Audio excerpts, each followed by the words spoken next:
सुंदरनगर में एक मशहूर पकौड़े वाला रहता था। नाम था उसका चंदू। सुबह उठकर पकौड़े तैयार करना और पूरे दिन नगर में घूम घूम कर साइकिल पर पकौड़े बेचना, यही उसका रोजाना का काम था। पकौड़े ले लो पकौड़े, गर्मा गर्म पकौड़े, जल्दी आओ गरम गरम पकौड़े खाओ। पकौड़े ले लो पकौड़े, गर्मा गर्म पकौड़े। चंदू की आवाज सुनकर हर कोई उसके गर्मा गर्म पकौड़े खाने के लिए वहां आ जाता था और थोड़ी देर में ही चंदू के सारे पकौड़े बिक जाते थे। चंदू अपने पकौड़े बेचकर घर लौट आता था। ये देखो माँ, आज मेरी कितनी कमाई हुई। तुम्हें पता है, सुंदरनगर में हर कोई मेरे पकौड़ों का दीवाना है। सबको मेरे पकौड़े बहुत पसंद आते हैं। क्या हुआ, तुम क्यों मुंह फुलाए बैठी हो? क्या फायदा कमाई का जब खाने वाले हम दो हैं। कब से तुझे बोल रही हूँ कि शादी कर ले। कम से कम ऊपर जाने से पहले पोते पोती का मुंह तो देख लूंगी। बहू से सेवा तो करवा लूंगी, पर तू है कि शादी के लिए हाँ ही नहीं करता।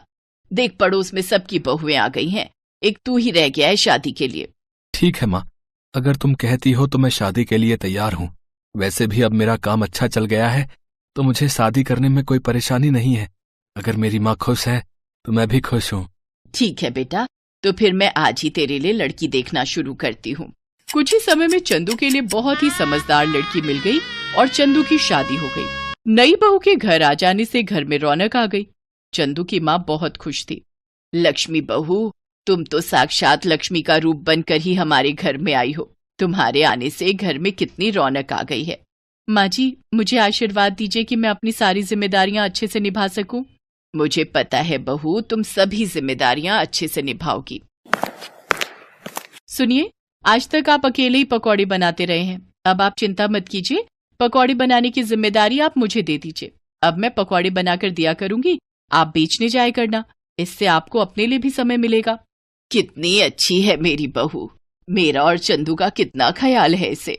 उस दिन से लक्ष्मी पकौड़े बनाने में चंदू की मदद करने लगी। चंदू का काम आसान हो गया। अब वो सुबह जल्दी ही पकौड़े बेचने के लिए निकल जाता था और शाम तक अच्छी कमाई करके घर लौटता था। पर पिछले कुछ दिन से चंदू परेशान था।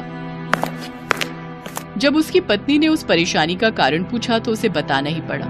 क्या हुआ जी? मैं देख रही हूँ आप कुछ दिनों से परेशान हैं। मुझे बताइए कि क्या हुआ है। हाँ चंदू बेटा, मैं भी तुझे कई दिनों से परेशान देख रही हूँ। क्या बात है? पता नहीं, कुछ दिनों से मैं जब पकौड़े बेचने के लिए निकलता हूँ तो मेरा टोकरा भरा हुआ होता है, पर बाजार तक पहुँचने में मुझे ऐसा महसूस होता है कि मेरे टोकरे में से कुछ पकौड़े गायब हैं। पकौड़े गायब हैं? पर बेटा, आज तक ऐसा कभी नहीं हुआ। कोई बात नहीं, मैं कुछ ज्यादा पकौड़े ही बना दूंगी। कई बार पता नहीं चलता, हो सकता है आपके मन का वहम हो। हाँ, ये भी हो सकता है मेरे मन का वहम हो। कल मैं थोड़े ज्यादा पकौड़े ले जाऊंगा। अगले दिन चंदू थोड़े ज्यादा पकौड़े लेकर जाता है, पर उस दिन भी चंदू देखता है कि पकौड़े थोड़े कम हैं।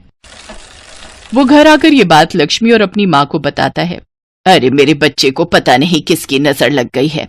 कोई भूत प्रेत पकौड़े चुरा कर भाग रहा है क्या? मुझे तो दाल में कुछ काला दिखाई देता है। अच्छा एक बात बताओ, जब तुम पकौड़े बेचने के लिए जाते हो, क्या कहीं कुछ देर के लिए रुकते हो? मैं जब पकौड़े बेचने जाता हूँ तो रास्ते में बस मैं पानी पीने के लिए नदी किनारे रुकता हूँ। बस, मैं सारी बात समझ गई। अब तुम देखते जाओ मैं क्या करती हूँ। कल के बाद तुम्हारी ये समस्या हमेशा के लिए दूर हो जाएगी। तुम ऐसा क्या करने वाली हो? बस देखते जाओ, जैसे जैसे मैं कहूँ तुम वैसे ही करना। लक्ष्मी बहुत ही समझदार थी। अगले दिन जब चंदू पकौड़े बेचने के लिए निकला तो वो नदी के पास पानी पीने के लिए रुका और फिर से अपने पकौड़े बेचने के लिए चला गया। चंदू पकौड़े बेचकर घर आ गया। अब तुम नगर के राजा के पास जाओ और अपनी ये समस्या उन्हें बताना। चंदू नगर के राजा के पास गया और पकौड़े चोरी होने की बात कही, और आज उसने जो किया वो बात भी उसने राजा के कानों में डाल दी। तुम्हें न्याय जरूर मिलेगा। चोरों को जल्दी ही पकड़ा जाएगा। नगर में ढिंढोरा पिटवा दिया जाए। चंदू खुशी खुशी घर आ जाता है।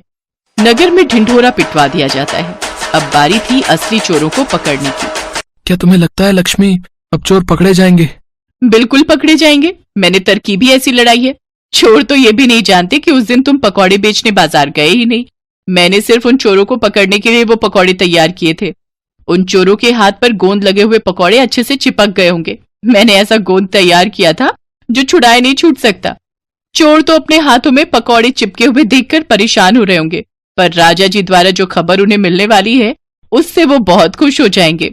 लक्ष्मी ने पकौड़ों पर चिपचिपा गोंद लगा दिया था, जिससे पकौड़े उन चोरों के हाथ पर चिपक जाएं जो चंदू के पकौड़े चुराते थे।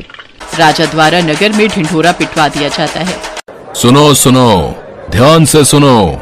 राजा वीरभान ने कल रात को एक सपना देखा था, जिसमें उन्होंने कुछ ऐसे लोग देखे थे जिनके हाथ में पकौड़े चिपके हुए थे। राजा वीरभान ने सपने की बात राजगुरु से कही है। राजगुरु का कहना है, यदि सच में ऐसे लोग मिल जाएं, तो राजा वीरभान के लिए बहुत ही शुभ है। इसीलिए राजा वीरभान ऐसे लोगों की तलाश कर रहे हैं जिनके हाथ में सचमुच पकौड़े चिपके हुए हों। क्या हमारे राज्य में ऐसा कोई है जो ये इनाम पाना चाहता है, तो वो राजा वीरभान के पास जा सकता है। जो भी ऐसा चमत्कारी व्यक्ति राजा वीरभान से मिलेगा, उन्हें राजा वीरभान की तरफ से 1000 स्वर्ण मुद्राएं इनाम में दी जाएंगी। अरे भाई, ये तो सोने पे सुहागा हो गया। हमारे हाथों में तो सचमुच पकौड़े चिपके हुए हैं। चल यार, जल्दी से राजा वीरभान के पास चलते हैं। पता लगे कोई और पहले पहुंच जाए। गांव के बहुत से लोग उस चंदू से पकौड़े खरीद कर खाते हैं। हो सकता है गांव में और भी लोगों के हाथों में पकौड़े चिपके हों। ये इनाम हमारे हाथ से नहीं जाना चाहिए। तू ठीक कह रहा है यार जग्गू, चल हम जल्दी से राज दरबार चलते हैं। अरे वाह, ये तो कोई जादुई पकौड़े थे जो हमारे हाथों में चिपक गए, और राजा वीरभान को सपना भी इसी का आया। अब तो हम माला माल हो जाएंगे। लक्ष्मी की तरकीब काम कर गई और चोर पकड़े गए। राजा के दरबार में जब जग्गू और रघु नाम के 2 चोर पहुंचे, तो सारी सच्चाई सबके सामने आ गई। इन दोनों चोरों को पकड़कर कारागार में डाल दिया जाए, ताकि ऐसे चोर दोबारा राज्य में चोरी ना कर सकें। लक्ष्मी, तुम बहुत समझदार हो। हमारे राज्य में तुम जैसी समझदार प्रजा का होना बहुत जरूरी है। उपहार स्वरूप ये 1000 स्वर्ण मुद्राएं हम तुम्हें देते हैं। ये तुम्हारी समझदारी का इनाम है। लक्ष्मी अपने पति चंदू के साथ इनाम लेकर खुशी खुशी घर लौट आती है। मैंने तो पहले ही कहा था, हमारी बहू अपने नाम के साथ साथ सचमुच लक्ष्मी का रूप बनकर घर में आई है।